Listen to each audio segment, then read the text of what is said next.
So today's video is going to be a video I've wanted to do for a long time now, because people always ask like why are my edges so full and what I do to grow out my edges and the back of my hair. Well, the kitchen, that's what they call it, well, used to. Let me go into a backstory real quick. My edges weren't always as full.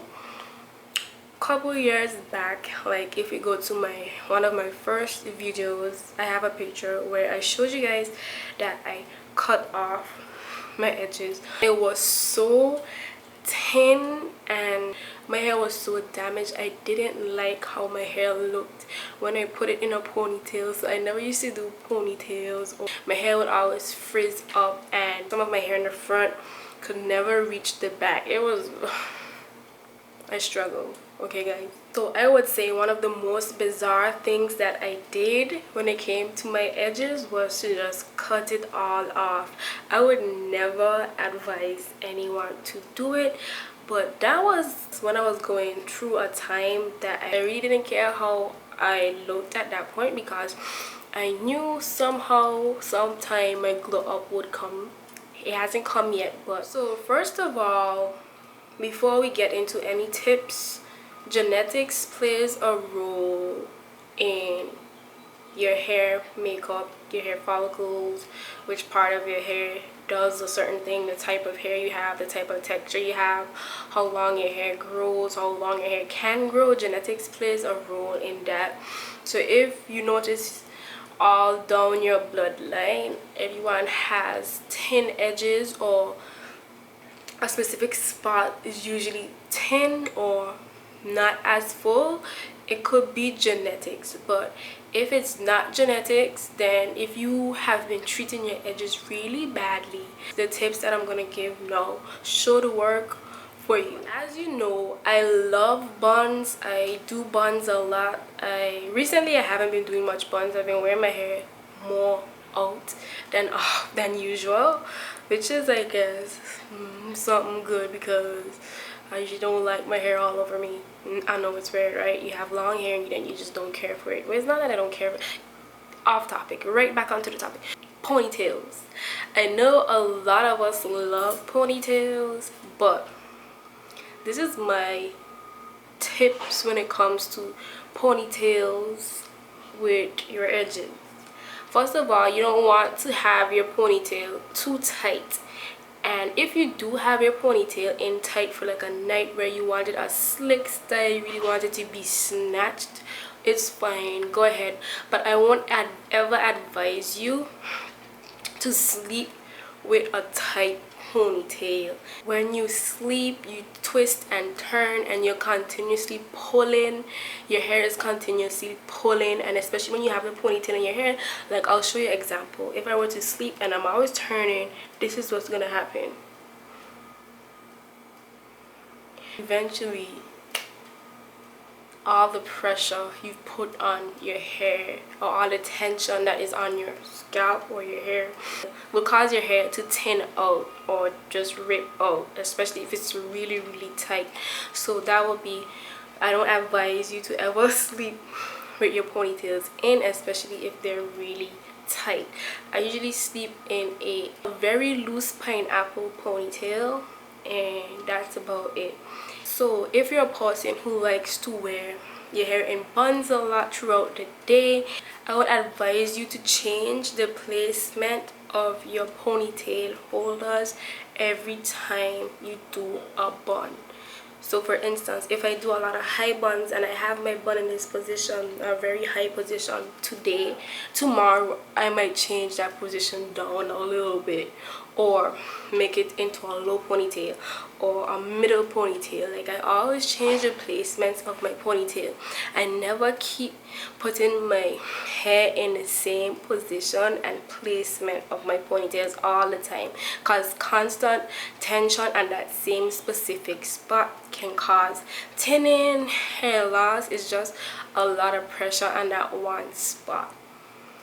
And if your hair reaches to the back to that ponytail, you're putting a lot of pressure on your edges. when it comes to gels and edge control, they can also be very detrimental to your edges, especially if you're always reapplying gel and edge control daily and you're continuously using a brush. So those edge controls are usually very pasty and thick, and gel can get very drying. So if you're continuously putting gel in your hair every day and edge controls on your edges and the tight ponytail boo every day, what I always do when I apply gel, I always apply gel or edge controls with my fingers first, and when I smooth it in and I get enough in and I want to get all the product through, that's when I'll brush my hair, but I won't brush my hair much. So as you guys should know, if you don't know by now, when you see me brush my hair, I usually go from one side to the other to prevent me from brushing the same spot over and over. So that comes down to the type of brushes you use on your edges. Sometimes some of us use toothbrushes, which is fine, but unless it's like a softer bristle toothbrush. But if it's like a hard toothbrush where you just ripped out your teeth and you didn't want to rip out your teeth anymore, then you're ripping out your hair, especially with hard brushes, guys, just scalp your hair is like only so thin and can take so much. Like, especially for me, the hair at the front of my hair is very thin, and if I want to continuously use like a hard brush on the front of my hair, I won't have any edges. You want to get you a soft bristle brush, the softest you can find. I use boar bristle brush, I use a boar bristle brush. To each his own, but make sure when you use brushes, you use a softer brush and you smooth in the gel and everything first in your hair before you use the brush, to prevent you from using the brush so often. And also, if you really want to get your edges laid, after you smooth in and you brush, just tie your hair down with a scarf. That's it. Just tie your hair down with a scarf and your edges will be laid hunty. Like, you don't really have to be brushing and using all that gel and all that product. Just after you do that, use a gel or someone and you tie down your hair. You good, mama? Next day. So another tip I would say to prevent you from using so much gel and edge control is, you know, when you do your hair once, to say I do my hair today and I use gel and whatever, the next day some of that gel is still in my hair. So what I do is re-wet my hair with water. Sorry guys. I re-wet my hair with water and I reactivate the gel, so I don't have to apply another generous amount the next day. So after I re-wet my hair, I smooth and I brush and I tie down my hair, I didn't have to add gel again and my hair is still pretty laid and slick. I should have said this after I spoke about the tight ponytails, but let's talk about weaves and braids. You guys know I'm not against it. If you want to put in braids, you put in them braids. You be poetic justice, boo. You be Beyonce with them 24 inches, boo. Like, I'm not against it. If you sew in your weave, listen to this. Just listen to me right now. Listen to me. When you sew in your weave, right, the person who did your hair already sewn your hair in so tight. Your hair is growing. So when your hair grows, the braid where you sewed in, your hair is getting pulled back because your hair is growing, ladies. Unless you have some kind of disease or whatever, when you have those sewn in threads, you can see your hair being pulled back when your hair is growing out, and that's where your edges is going. Like, that is gone. Like, please, after a certain amount of time, either do over your weave or take it out, because that's where some ladies lose their edges when they having weaves, because you're leaving it in too long. So you're causing a lot of thinning in your hair because your hair is being pulled back and the thread is putting a lot of tension and pressure. Sorry if I'm keep getting out of focus. Thread is not helping. The thread is also putting tension on your hair. Also with braids, if your braids are in really tight, or especially around your edges, and you use little to no hair from your edges, guys, when you seen all these bumps around your hair is in too tight, and you're putting pressure on your hair, and your hair is already... Is she okay? You want to use more hair in the front, and don't do the front so tight. I mean, you want to be slick, but you also want your edges right. One of the biggest tips that people on YouTube give, or us YouTubers give, put castor oil on your edges.